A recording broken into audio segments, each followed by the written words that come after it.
2024 புத்தாண்டை முன்னிட்டு நாட்டின் முக்கிய தலைவர்கள் பொதுமக்களுக்கு வாழ்த்துக்களை தெரிவித்து வருகின்றனர்.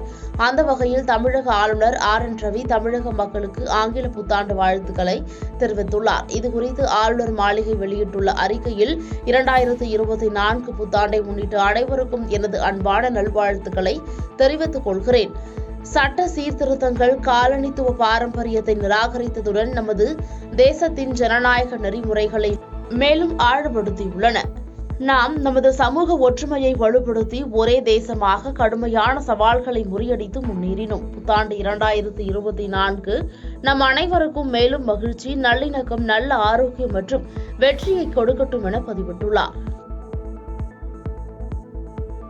பாதகம் செய்பவரை கண்டால் நாம் பயங்கொள்ளலாகாது பாப்பா, மோதி மிதித்து விடு பாப்பா, அவர் முகத்தில் உமிழ்ந்து விடு பாப்பா. அண்மை செய்திகளை உடனுக்குடன் தெரிந்து கொள்ள இணைந்திருங்கள் இயம்நாடு தொலைக்காட்சியுடன்.